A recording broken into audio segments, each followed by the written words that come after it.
Hi everyone, I'm Chiara, and this past Sunday I posted a video about violence against women, and tomorrow I'm going to post another video on the same topic. In the last video I received a lot of negative comments from very angry men. Like, I'm talking about a very specific category of men.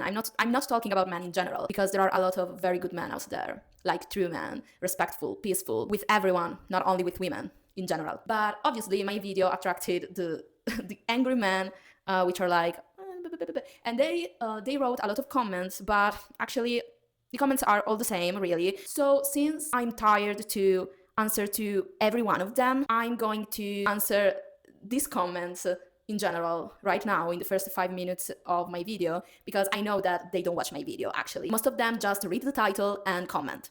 That's it. So my dear angry man, I'm going to answer to you right now, since there's a possibility that you're still here. So let's go. First of all, yes, violence against men, even when perpetrated by women, is wrong. Exactly. And I'm going to tell you more. Violence in general is wrong. So what's the difference? Why am I talking about violence against women if violence in general is wrong? Well, first of all, because you don't know my channel, so you don't know that I talk about other issues too. But apart from that, the difference is that violence against women is systemic. Violence against men perpetrated by women isn't. And this is not my personal opinion, this is a fact. In 1 year, last year, a number between 80,000 and 90,000 of women were intentionally killed. Half of them, 48,000, were killed by an intimate partner or a family member. You won't find the same data about violence against men from women. And yes, the sources I refer to, that I always link in the description box of my videos, are impartial, academic, scientific sources. So no, the data that I talk about in my videos don't come from misandry.com. No. These are official sources, impartial ones. If you know how science works, you know that when a scientist is doing a research, he or she, but almost always he, has to follow certain rules. And these rules exist exactly because we don't want the opinion of the scientist to influence his or her research. Okay, so yeah, you can trust the papers that I link in my description box. But if you don't trust me, just look yourself. Like, nobody's stopping you. Click on the link, read, go to Google, look for another paper, other sources, and verify yourself. You don't need me to explain to you how to do it. You can do it. But you don't do it because you know that the data that I talk about are real. So obviously you can't do that because you wouldn't find anything against what I say. Also, let's see. Also, defamation when done by women is also wrong. Yeah, you're right. But comparing defamation to murder, I don't know, it tells something about you, honestly. Like, we are talking about two completely different levels here. And also, defamation is not systemic either. But I see you, you are about to comment something. I see you, angry man, my dear friend, angry man. You are almost typing a comment. Just think, before you write a thing, has she already responded to my comment? If the answer is yes, don't comment, or do it if you want to help this video circulate and help me, help my community grow. But if you don't want to help me and you don't want to waste my time, don't do it. Instead, if you want to comment something which is a constructive criticism, or if you want to highlight something that maybe I didn't take into consideration, or if you want to link for me some data that may go against what I say, you're more than welcome to do it. Like, yes, please, because this is the constructive discussion that I want to have on my channel. I don't want you to be always like on my same page. You don't have to agree with me. You just have to comment things, first of all, in a respectful way, and second of all, if we want to have a discussion, then bring data, bring papers, bring sources. Just writing, so women can hit men, but men can't hit women. This is the type of comment that I don't want to see, honestly, because it's pointless. Like, we can't talk. It's not a discussion, really. This is all I want to say. Let's start with the video though, because it's getting late here. Before we start, I want to include a quick content warning. This video discusses topics such as sexual violence, abuse, and non-consensual acts. Some of the things mentioned may be disturbing or triggering, especially if you've had personal experiences related to these issues. So please take care of yourself while watching. If at any point you feel uncomfortable, it's completely okay to pause or stop the video. Your well-being comes first. Hi everyone, and welcome back to my channel. Today is Wednesday, which is not a day I usually upload. I normally post on Sundays, but because of how urgent and serious today's topic is, and also because it is very closely connected to the video I published this past Sunday about violence against women, I decided to make a sort of bonus video and upload it midweek. I want to get straight to the point by briefly revisiting a small part of the previous video for those of you who may not have seen it, because it serves as the starting point for what we are going to talk about today. The excerpt is the following. According to the World Health Organization, about 1 in 3 women worldwide has experienced physical or sexual violence in her lifetime, most often at the hands of an intimate partner. This estimate comes from large-scale epidemiological studies that combine national surveys and cross-country data. The full report is available in the description. In other words, for many women, the most dangerous place is not the street, but their own domestic environment. In the previous video, this information helped us understand the scale of gender-based violence. Today, however, we are going to focus specifically on the part that concerns sexual abuse. Once again, most often at the hands of an intimate partner. And in relation to this, a very recent scandal has come to light. Something so disturbing that it is honestly difficult to even talk about it, or even just read the article that describes what happened. But before we actually look at the article itself, I want to start with the 2 clips through which I first became aware of this situation, which provide a brief summary. Let's look at them together. I don't usually do videos like this, but I'm pretty fucking done right now. I've just read a CNN article. It came out in March, and it basically details a network of websites where men chat about how to drug and grape their wives. These men often drug their wives and then either assault them themselves or they invite men over to do it. What's really getting me about this one is that in the month of February, 1 month, there were 62 million separate visits to one of the sites. 62 million separate visits to one site. This is a little bit graphic, but they do an eye check, which is to check that their wives are sufficiently drugged. On the website they're sharing like methodology, selling drugs to each other, and asking for payment, asking for advice. So the fact that there's this network of hundreds and hundreds of millions of men who are interested in just one type of grape culture, which is drugging your wife and getting men to come over and grape her, and it's just one type. And as we've seen with certain files that have come out recently, there's lots of different types of sexual violence that just seem to be going on all the time. But this one really caught my eye because actually 62 million hits on one website in 1 month. That's a lot. Truly heartbreaking. I have no words. This is the second clip. As a man, I gotta step up and raise awareness because we need to talk about this so-called Grape Academy that CNN just exposed. I mean, you can go online and read about it, and I suggest everyone to go look into it because it's very serious. These guys in these group chats are terrible human beings. They're teaching each other how to drug and grape their own wives and then swapping tips on how to get away with these criminal acts. And this is also patriarchy, and patriarchy is the old system that teaches men that from day one that women are property, that women are supposed to be objects and control for sex and status. And it's the same red pill system that teaches men that their manhood comes from dominating women and having power and control over them, whether it's in the home or in society in general. The ruling class, the billionaire class, and corporate media push hypermasculine toxicity, violence, and conquest to keep men chasing false power instead of fighting the real enemy, which is the capitalist billionaires who exploits all of us. So these men in these group chats, they aren't just monsters. They're what I call puppets of patriarchy, trained to see their wives as things to own and abuse and not protect. And the system protects them because of weak laws, rich lawyers, and a culture that blames women and downplays these things by saying it's just boys being boys. I'm not here to give myself a pat on the back for speaking out. I'm speaking out because silence makes us complicit. It makes us complicit in patriarchy and sexual abuse. Real men shouldn't look away when other men organize to hurt other women. Real solidarity means smashing this toxic manhood. It means calling it out in our own circles, supporting the survivors, supporting women, and fighting back against the whole thing. So if you're a man watching this, don't just scroll past. I mean, challenge the issue. Reject the domination narrative and stand with working women and stand with everyone getting crushed by this capitalist system. Because at the end of the day, women are going to lead the future revolution.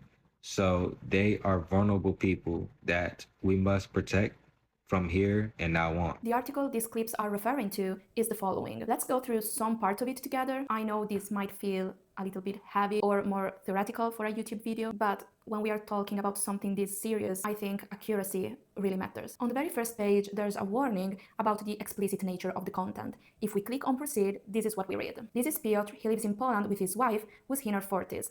Posing as a user, we found him in a private group, one of many, on the messaging app Telegram. In the background, we can already see some of the messages he sent.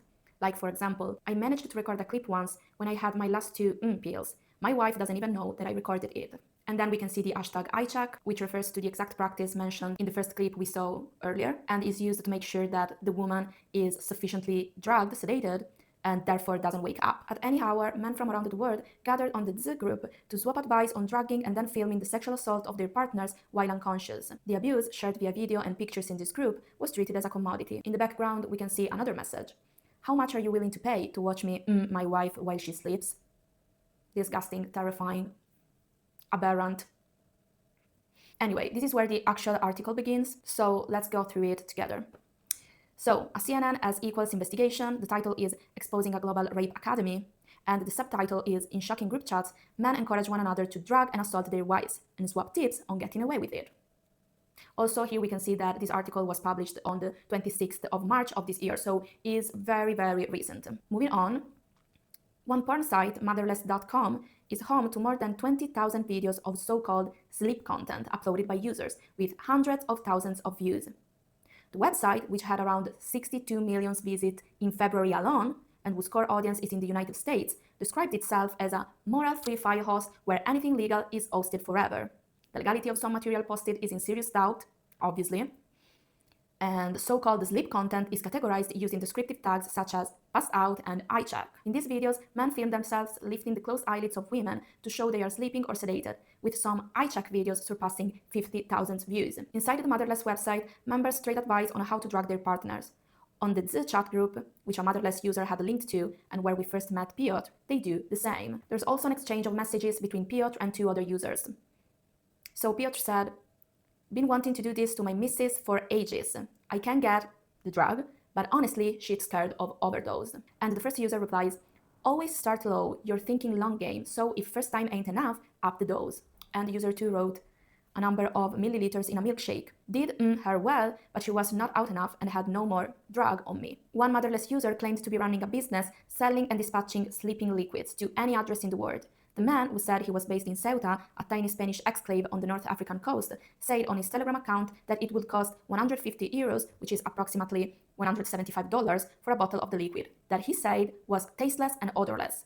Your wife won't feel anything and won't remember anything, he said. Some users advertised livestream showing the abuse of drugged women in real time for $20 per viewer. Men in these groups operate shielded by the anonymity of the internet, but they also find a sense of community and perverse camaraderie as they normalize abuse. Later in the article, we find a testimony from one of the victims. I want to read just this part because I think it is particularly important. We worry about who's coming behind us walking down the street, or who's even friending us on Facebook. You know, we worry about going to our car late at night in a car park, but we don't worry about who you lie next to. I didn't realize I had to. At the end of the article, there are links to multiple stories of women who survived all of this, and you can find the full article linked in the description. Everything about this is so disturbing and so disgusting that I genuinely struggle to even talk about it. And I'm not the only one feeling this way. If anything, TikTok and Instagram right now are flooded with videos of women who are shocked, stunned, disgusted, angry, and everything in between, like in the following clip. In the video we read, first it was 70,000 men in the Telegram group chat. Then it was the rape simulator game with over 100,000 downloads. Now it's 900,000 men in China sharing non-consensual images of women.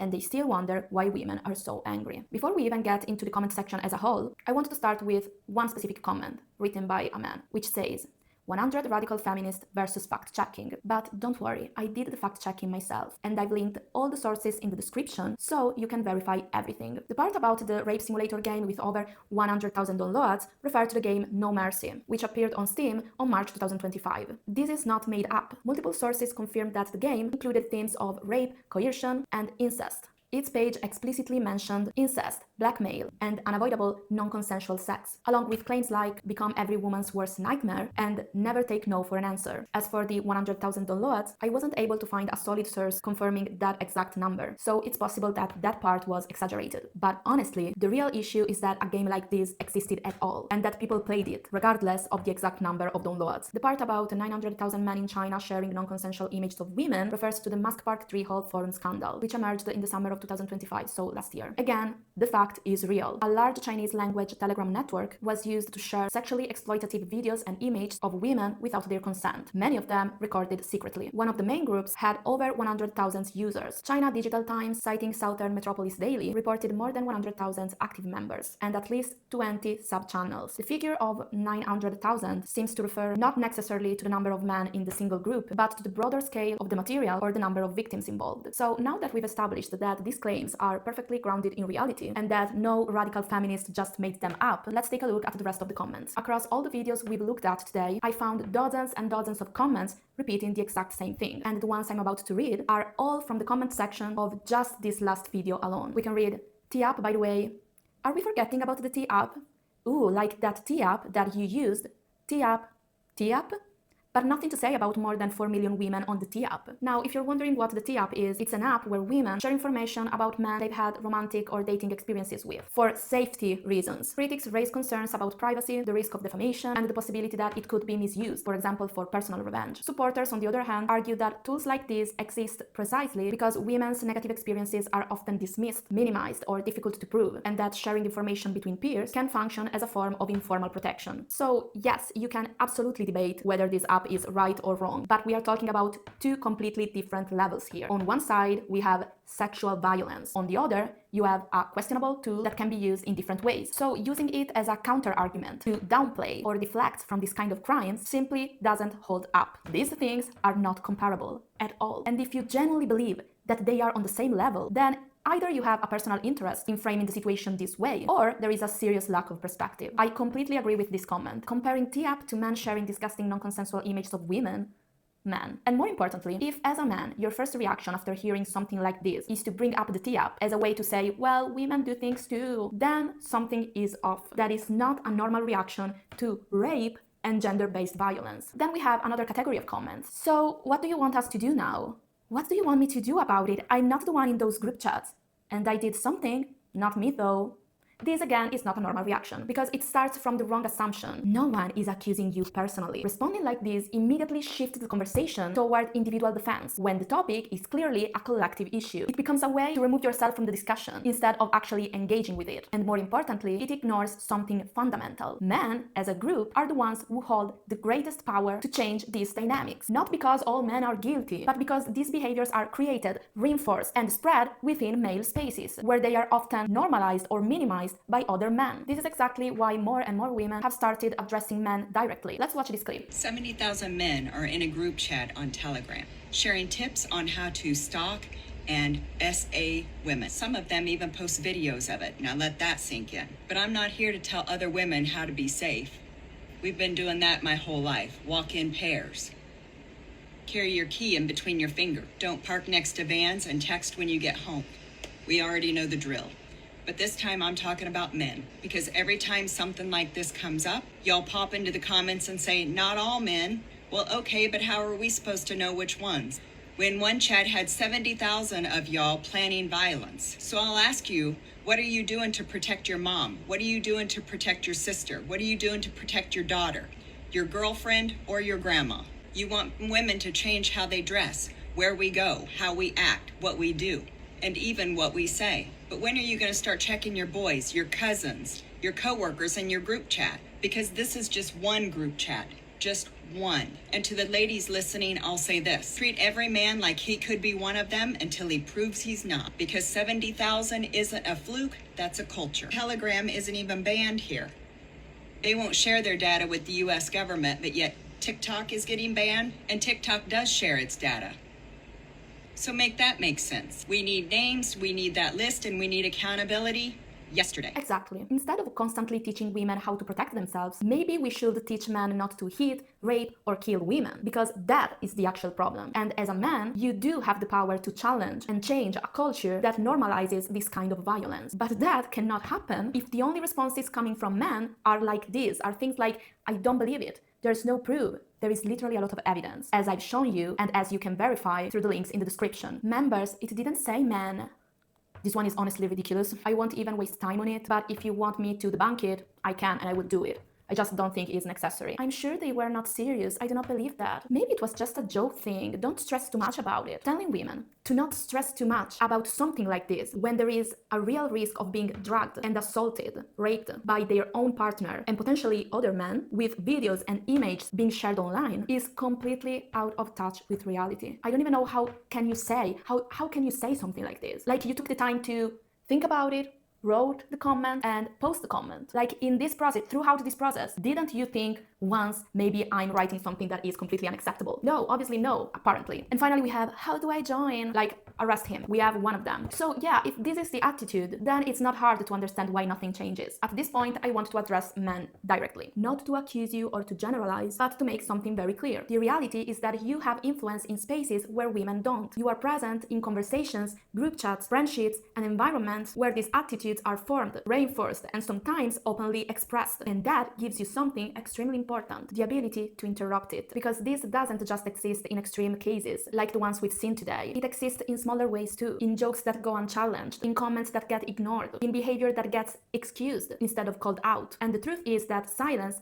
plays a huge role in all of this. Staying silent doesn't make you directly responsible for someone else's actions, but allows certain ideas to keep circulating without resistance. And those ideas evolve, spread, and in some cases, they turn into exactly the kind of situations we've talked about in this video. Changing this doesn't require something extraordinary. It doesn't mean putting yourself in danger or taking on the responsibility of fixing everything. Sometimes it's as simple as not laughing at certain jokes, as questioning certain comments, as refusing to participate in conversations that normalize harm. Remember, culture is not something abstract. It is built through everyday interactions. So if those interactions change, the culture changes with them. So no, the question is not, what do you want me to do about it? The question is, what are you willing to tolerate and what are you willing to challenge? After everything we've seen today, if you made it all the way to the end of this video, thank you. I know this wasn't an easy topic to sit through, but it's an important one. If you feel comfortable, I'd really like to hear your thoughts in the comments. And just like in the previous video, if you have experienced a situation where your safety was compromised, especially in a relationship, and if you feel safe sharing it, your voice could help make this issue more visible to others. Thank you again for watching and for taking the time to engage with something this serious. I'll see you in the next video.